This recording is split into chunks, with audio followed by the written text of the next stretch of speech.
Now on News Talk 105.9 WMAL. O'Connor and Company. 6:07 on a Tuesday morning on News Radio 105.9 WMAL. It's O'Connor and Company. Larry is on holiday. It's Mike Opelka sitting in for Larry with Julie Gunlock. Larry sent us a lovely photo from Wales this morning, just sharing his location with us. To add to our jealousy. Yeah, it continues to mount by the moment. He'll get his the next time I see him at a convention or something. We'll deal with that. Coming up this morning, a lot of great information from some fascinating guests. Denise Rucker-Krepp is going to join us in about 30 minutes to discuss the crime bill, Mayor Bowser's crime bill, and how we should all prepare to vote if you are allowed to vote. We need to talk about voting, too, because there are states that are trying to push 16-year-olds to vote. What could possibly go wrong by allowing 16-year-olds the right to vote? We need to get into that a little bit later. Plus, we're going to, in about an hour, speak with KT McFarland, former White House Deputy National Security Advisor and author of Revolution. So we will find out what's going on with the president's trip to Europe. Before we broke last hour, we were talking briefly about Joe Biden wandering about with the King of England. And I called the uniformed military who were present for the presentation beef eaters because of the hats. And I'm not an expert on British military. That's now apparent. I've been corrected publicly, Julie. I've been called out by the vast and unpaid resource department on Twitter who wanted me to know. Those aren't beef eaters. They're the Coldstream guards. How dare you? How dare you be an American? How not dare know. you? It's lovely that you do not know anything about that. Yeah, I'm not one of the people who fawns over the monarchy. I really don't get. I know it's good for tourism, but really, what else do? They don't. The British military, yes, they have been friends of ours since that conflict a couple hundred years ago. But you look at the hats, and technically, I mentioned so this. Impractical. Well, they are very impractical, but I think they stole them from the Flintstones. You know, if you put horns on either side, they would look like the water buffalo hats that Fred and Barney wore. It looked like an insurrectionist. Yeah. Yeah, it looked like one of those cats, too. So, Jack Jolas, thank you. Thank you for your guidance on this. We can't possibly know everything, especially everything about the Brits. So we get the apologies out of the way early here. It's one of those things that you have to do. You'll watch Joe Biden all day today because he's going to be speechifying at the NATO conference in Vilnius, where they're voting apparently to allow Sweden into the club. And Turkey has dropped its objection. And I'm kind of curious as to what was given to Turkey to get them to drop the objection. So we'll talk about that in an hour with KT McFarland. I think that's going to be a reasonable question to ask.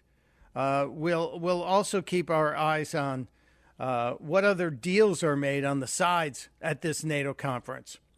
Because I saw John Kerry yesterday. I don't know if you saw him. He's really pushing the climate thing and even tying the war in Ukraine with climate change, saying that's a big key to that. So we'll deal with that. And the one of the key witnesses in the Hunter Biden story, and I'm calling it story because it's got so many different angles to it. One of the key witnesses, the gentleman who's been a fugitive and staying, I believe, in Israel at this point, was indicted yesterday. The DOJ revealed a host of charges against this potential witness in the investigation. Isn't that interesting? Here's a guy who does a 14-minute video. Miranda Devine covers it last week. And this cat says that there's all kinds of bad stuff going on around Hunter Biden. Yeah. Is it a Gal or Gal Luft? I think it's Gal Luft. And Gal Luft. Yeah, and his work, he worked as an advisor to a Chinese energy company and claims to have a tremendous amount of information on corruption within the Biden family. And now he's under indictment and on the run. Is he still on the run, Mike? I think he is. Well, they had arrested him at one point, and I have to double check on that. But we actually have a bit of that video, cut 12 from Gal Luft introducing himself and explaining his bona fides, if you will. My name is Dr. Gal Luft. For the past 20 years, I have been the co-director of the Institute for the Analysis of Global Security, a Washington-based think tank focused on energy security. For the past 15 years, I've been a resident of Israel. And for 4 years, I was senior advisor to the China energy company CFC, at the same time of its dealings with the Biden family. Under normal circumstances, I would be testifying before Congress about my experience with CFC. Sadly, due to circumstances I shall describe here in this video, I am forced to tell you this story via video. So he issued this 14-minute video saying, here's my resume, and I was an advisor to this Chinese energy company, which we've seen CFC mentioned several times in the communications between Hunter, his business associates, and there are apparently allegedly deposits to Hunter's businesses tied to CFC. Dr. Luft in March of 2019 said he decided to tell the government about the Biden's relationship. My ordeal goes back to a fatal decision I made in March of 2019 to share with the U.S. government my knowledge about the Biden family's relations with CFC. As I said, it was in March of 2019 in a 2-day session at the U.S. Embassy in Brussels. I insisted that the meeting take place in March because at the time there were rumors that Joe Biden was planning to run for president. I saw it as my civic duty to alert the government beforehand and give it enough time to probe the issue. Kind of interesting that there's a coincidence, if you will, that this video comes out late last week. It gets a little bit of attention, not too much attention. And then the Monday following its release, there are indictments. Now, if this guy did bad stuff, if he did conspire to advance China's interest, if he was a broker in illegal arms deals with China and Kenya and Libya and the United Arab Emirates, if he was involved in trying to broker Iranian oil deals, those are all issues that should be addressed. But the guy's claims need to be addressed too. If he truly has the goods on this, and why wouldn't you have specific information when you make specific claims? He deserves to be heard, and his case deserves to be investigated further. It just seems like this is, again, another foot being put on the neck of somebody who stepped forward and said, hey, I got questions about what the Biden family's doing here. It doesn't seem right. It certainly doesn't. It certainly doesn't.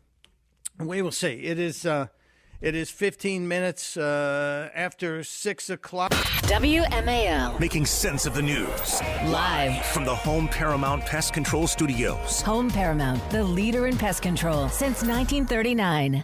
On the next Vince Colonnade Show, Joe Biden's Justice Department just announced charges against the missing Biden corruption witness. Join us for details at 3 o'clock here on WMAL. Rick Fowler here on WMAL. If you have not made your summer vacation plans yet, we have got some great opportunities for you. And to tell us all about it, Patrick Best is with us. He is a Senior Vice President of Digital Commerce at our parent company, Cumulus Media. Patrick, great to have you with us.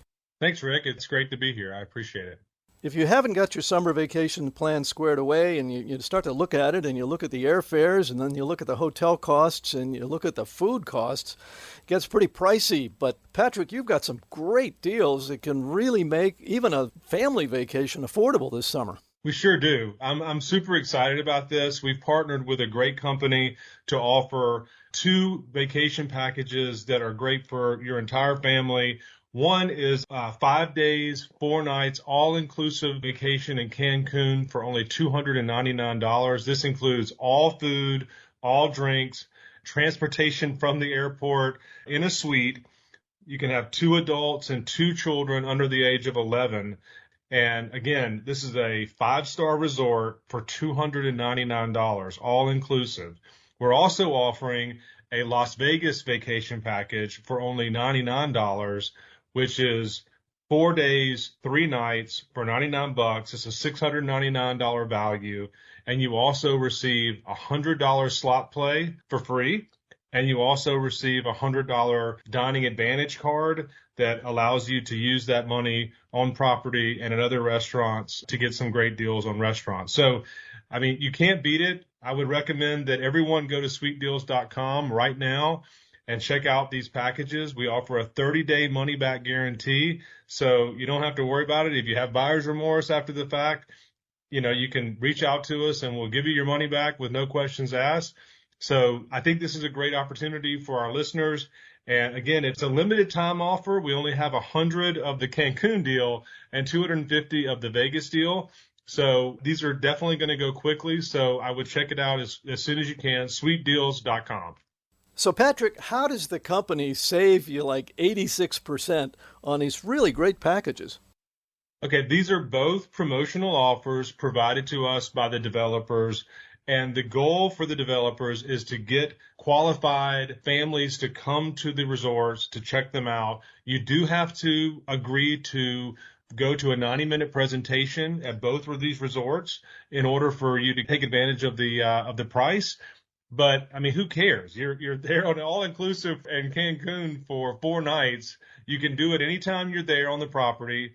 And the same with the Vegas offer. It's 4 days, 3 nights. So anytime while you're on the trip, you can take that 90-minute presentation. There's no purchase necessary, and they're not pushy sales. We've been selling these in other sites for about 5 years, and I've never had one complaint about the presentation. I mean, the goal is to just share with you the benefits of vacation club ownership and give you a great deal on their property. So they're trying to show the best of their property. So the last thing they want to do is to, put you in a pressure situation and make you feel uncomfortable. So my recommendation here is go to sweetdeals.com, check this out, buy it today. And again, we have a 30-day money-back guarantee. Run those numbers one more time because they're amazing numbers. So for the Cancun package, it's a $2,699 value for only $299. For the vacation package in Las Vegas, it's a $699 value for only $99. That's Patrick Best, Senior Vice President, Digital Commerce at Cumulus Media. Patrick, thanks so much for the tips. Thank you so much, Rick. I really appreciate it. Once again, the website address is sweetdeals.com, sweetdeals.com. It's a Tuesday. Mike Opelka in for Larry on O'Connor and Company. Julie Gunlock here. And Julie, I need your opinion on something really important here. I read a story about Larry Nassar, the disgraced former USA gymnastics doctor who is in prison. And he should be in prison. In my opinion, I'd prefer him under the prison. But I don't feel bad that he is the SHIV tester at the federal prison in Florida where he's currently serving like 10 life sentences or whatever he's serving. But I don't feel bad about that. Is that okay? It's just terrible, Mike. We should all be sad for anybody in jail who gets shivved. No, I don't care. Your laughter. Yeah, it's like my dead voice. It's like my dead. I'm so sorry that Larry Nassar was stabbed multiple times in prison. I don't care. He's a monster. But yes, yeah. I know we should all be, I guess appropriately concerned for any, problems that happen in these jails. But no, this guy is a monster. So I'm not really getting worked up about it.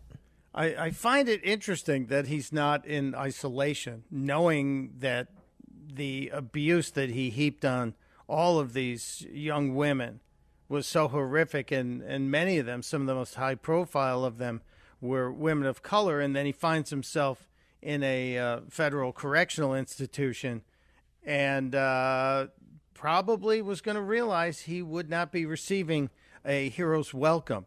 So I find it interesting that put him in general pop. Yeah, and you know, people who do things to kids often find it, you know, especially difficult in prison. But boy, this was quite the attack. He was stabbed a total of 10 times, twice in the neck, twice in the back, and 6 times in the chest. He is actually, despite that, he's in stable condition. He'll survive to maybe see all of his sentence, and that would not bother me at all if he spent the rest of his life behind bars. It is 6:29, just around the corner. Speaking of crime, we're going to talk to Denise Rucker-Krepp about the D.C. mayor's crime bill. We might find some common ground on WMAL. WMAL-FM, Woodbridge, Washington, a Cumulus media station. Making sense of the news. News Talk 105.9. News now. Now. On News Talk 105.9 WMAL. O'Connor and Company. It is 6:37 on News Talk 105.9 WMAL, making sense of the news. Good morning. Good Tuesday morning to you. O'Connor and Company, but Larry's still running around the world in Wales this morning based on the photo he sent us. My name is Mike Opelka. Julie Gunlock is with me. Thank God. Thank you for coming back. I was worried yesterday. You were like, no, I'm going to be sick tomorrow. I could tell right now. No, you're here. We had fun. We did have fun. But we also, you know, we try to entertain and inform. And that's kind of an important thing in these days. And we try to find common ground on critical issues. And joining us right now is one such person who's going to try and help us. Denise Rucker-Krepp's been on the show before, D.C. resident, a mom, and former advisory neighborhood commissioner. Denise, I don't know you, but I've just heard great things about you, and that makes me happy. Welcome back. Thank you for having me. Now, Denise, 2 weeks ago, the Pew people who do all kinds of polling put out a survey on about 30 topics that should be important to people in the upcoming elections. And the one where there was most unity, or there were 2 or 3 where there was really good unity, was on the topic of crime in our cities, in our towns, and especially the recent surge in violent crime. And it appears to be one of the unifying factors. So based on the vote on the D.C. mayor's crime bill, on Mayor Bowser's crime bill, what points do you see as being critical for us to be aware of, and how it can help us fix the crime problem? So the D.C. Council is voting on a crime bill today. And what we should be focusing on is whether or not all of them are voting for it. And I say all of them because there's been a lot of hemming and hawing about a bill that's going to prevent repeat offenders who pose a danger to the community to getting released pre-trial. It increases police access to camera footage. It makes it a felony for someone to fire a gun in public. And you need 9 people, or folks who organize this bill need 9 votes to pass, and we don't necessarily have those right now. And there's been a lot of chatter in the D.C. Council about amendments and ways to water it down. I mean, folks, we got to talk about some stats here. You know, we're at 129 homicides, so it's up 17%. Robberies up 52, with 1,663. Violent crimes are up 33%. And yesterday we passed a major milestone. In all of 2022, there were 3,761 cars stolen. As of yesterday, there were 3,764 cars stolen to date this year. We got a problem, and we have a D.C. Council that for some reason doesn't think crime's important. So that's why I said focus on whether or not all of them vote for this bill. Well, who are the problems? Who are the ones that you're worried about? Who are the ones people need to know are possibly not voting for this bill, or, as you say, going to introduce amendments to water it down? Charles Allen, Ward 6. And this is the same ward that the Afghan interpreter was killed in last week. This is the same ward where people are being beaten up, where the cars are being stolen. Yeah, that's who I need to worry about. You know, I just want to ask a quick follow-up to that. Marian Bowser, or Mayor Bowser, she sort of on Twitter, they call it a drop the mic moment, where she's talking about Chairman Mendelson, who goes up on Capitol Hill and says there's no crime problem in Washington, D.C., but she sort of attacked him, and everyone was like, well, yes, that's great. But, Mayor Bowser has been part of this defund the police movement, and it isn't until it has gotten to these rates, which you just talked about, the data, that she started to change her tune. How do you feel about Mayor Bowser's sudden sort of drop mic moment and her shift in position on the police? Yeah. So let's talk about what Mendelson did. He went on the Hill and said, DC doesn't have a crime problem. And then he spoke to a Fox reporter 2 days ago and said, literally, you can get away with murder in DC. Yeah. He repeated it. And then he started blaming the police for this instead of blaming the murderers. So I'm not focused on Bowser as much as I'm focused on the chairman of the DC Council, who's quite happy to repeat over and over again that you can get away with murder. Well, he deliberately defunds the police. He demeans the police. He ensures that we don't have the cameras that we need for the footage to stop some of this nonsense. I'm not as focused on her as much as I am on the DC Council right now, because they're the ones that authorize and appropriate money. So, Denise, and we're speaking with Denise Rucker-Krepp about today's vote, about the DC crime bill. What's the direct action we need to take today? Folks, if you live in D.C., call your council members and say, vote for this bill, and vote for a clean bill that doesn't have amendments. And by the way, you have to vote for it. I'm tired of hearing people say, oh, well, we can't do anything because the D.C. Council, wah. I'm just, no. Tell the council to vote for it, because tomorrow they're going on their 2-month taxpayer-funded vacation. And if they go on a taxpayer vacation without doing anything for crime, we may as well tell the criminals in this town, go forth and have fun, because nothing's going to happen. As Chairman Mendelson says, you can get away with murder, and everybody's okay with it. Wow. It's very well said on a very serious topic, and I appreciate your clarity on it, and especially telling people that your voice matters. Contact your representatives and tell them they have to vote today. They can't avoid it. And maybe remind them that if they do go on a 2-month taxpayer-funded vacation, that the next time they won't have to come back because they won't be wanted. They won't have a gig. Thank you again, Denise. We appreciate you being there. Thank you, Denise. Thank you. Take care. Bye. It is 43 minutes after 6 o'clock. There is more to come on WMAL. It is 6:48. Tuesday morning, O'Connor and Company. Larry's still on holiday. Mike Opelka is my name. Julie Gunlock is here. And Julie, thank you for your advice earlier about my feelings on the Shiv situation with that jerk Larry Nassar. And now I have to ask you how you feel about this, or how we're going to deal with the outrage from the Anglican Church over the Lord's Prayer. I don't know if you heard this, but the meeting of major players in the Anglican Church had a little kerfuffle arise when the words "Our Father" were questioned in the Lord's Prayer because of patriarchy. Yeah, I mean, for a long time now, the Church of England, the Anglican Church, has been more interested in speaking the gospel of woke rather than talking about God. Yeah, well, I just wonder how you give God a pronoun.